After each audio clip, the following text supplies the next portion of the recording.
I told my friend that being settled for isn't the worst thing in the world. Plus all updates. My friend Anna and I were talking about her dating life. Anna is an incredibly beautiful woman, and she could have her pick of men. She broke up with her boyfriend because she was out of his league and he knew it. He would act in insecure ways. Anna stated that she didn't want to settle for someone less than the best. She asked me why would anyone settle and brought up my marriage as a positive example of love. I told her that my husband settled for me, and he wasn't attracted to me, and we still had a happy marriage. Being settled for isn't the worst thing in the world. My husband Alan and I are happily married high school sweethearts. He was heavily bullied in middle and high school. When I moved into his hometown in sophomore year, I stood up for him. By the end of senior year, he had friends and he asked me to prom. 10 years later, we are happily married. However, I know that my husband doesn't find me attractive. I'm naturally taller and more muscular than the average woman. It's a huge insecurity of mine. A year after we married, my husband drunkenly confessed that he didn't find me attractive. He prefers petite women with delicate facial features. But he was grateful for what I did and felt obliged to thank me. Which is why he asked me out to prom, why we dated throughout college, why he proposed. He still loved me very much, but wasn't attracted to me. The next morning, he was hungover and had forgotten his confession. He doesn't drink much because he doesn't have a filter and tells the unvarnished truth. I felt crushed, but our marriage was very good otherwise. I never told him what he said that night. He was a great husband. I don't think most men are attracted to the way I look anyways. I explained this all to Anna, and she was grateful for the advice. That night, Alan started crying. He was crying silently, but I woke up. I hugged him and asked what was wrong, and he admitted he overheard our conversation. I didn't expect him to overhear since I was in the basement, but he heard his name and decided to listen in. I apologized for hurting his feelings, but it just made him sob harder. I don't know what I did wrong, if I did anything wrong. AITAH. Edit. I wasn't advising Anna to settle.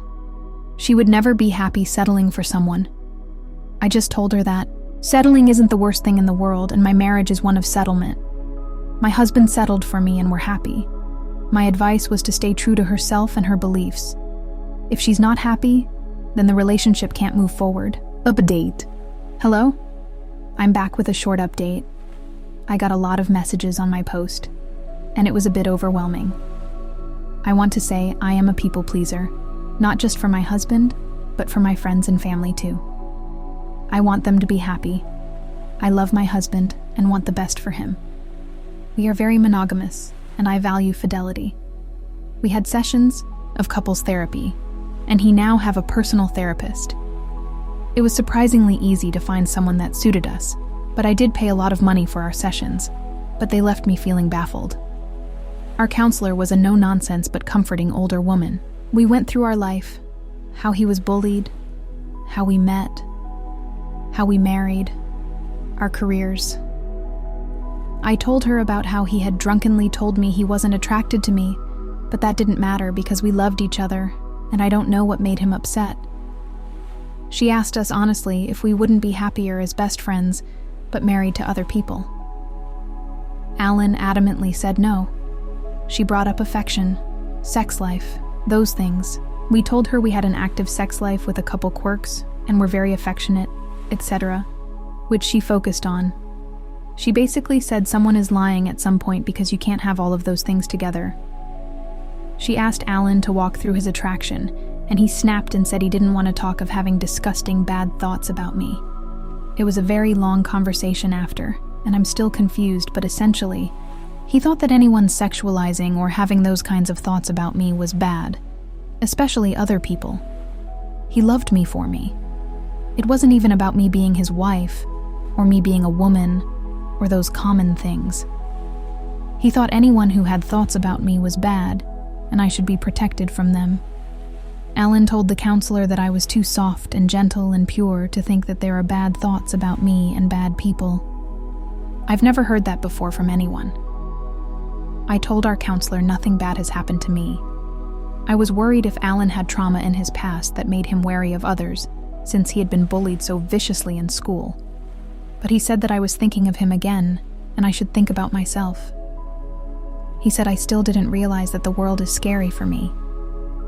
The counselor asked about any guilt he felt about attraction, and he broke down. A couple of years ago, I had intensive surgery, and Alan helped me with everything, even eating, showering, and getting around. He confessed that when he helped me with bathing or dressing me, he accidentally looked more than he should, and he could feel that I was starting to realize he was having those thoughts about me and shut down. I don't really remember that, but he's my husband. I didn't, and don't mind if he looks. He talked about how much he loves me and wants to spend the rest of his life with me. My counselor said I have grown up to think of others' wants and desires above my own, and I do have people-pleasing tendencies, but on the whole I'm pretty mentally healthy. I got a few booklets and packets to fill out. My husband was told he needed intensive therapy as soon as possible. He had his first session a few days ago. I don't know where this is going, or what happened to make him think the way he does. He didn't grow up in a religious environment. His parents are very affectionate and have a strong marriage. I still love and support my husband. Update dwa. Hello, I am back with some updates. My husband Alan and I still go to marriage counseling, but he quit therapy because he said it made him worse. We found out a lot during therapy. Much of his trauma came from school, where he was being brutally bullied. The adults turned a blind eye, his friends abandoned him, and he couldn't tell his parents. So he felt alone until I arrived. I was well liked, and because I protected him, the bullies stopped, and people were nice to him again. He loved me and saw me as his savior. The problem was, his mental state wasn't good. I think my husband was in the process of being diagnosed, but he has intrusive thoughts. I've always been taller and more muscular than other kids, and treated as older.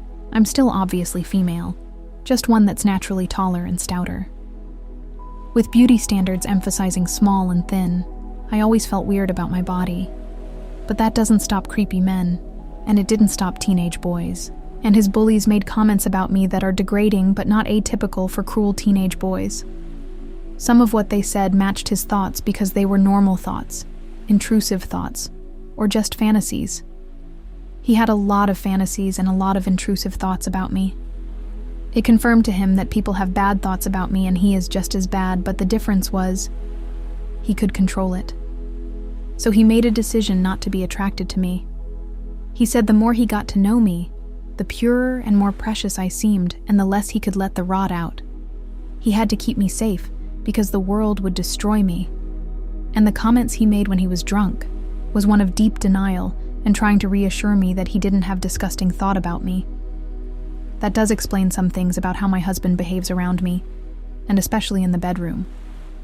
It also explains why he's very protective of me. He's always been an adoring husband, which is at odds with someone who is not attracted to me.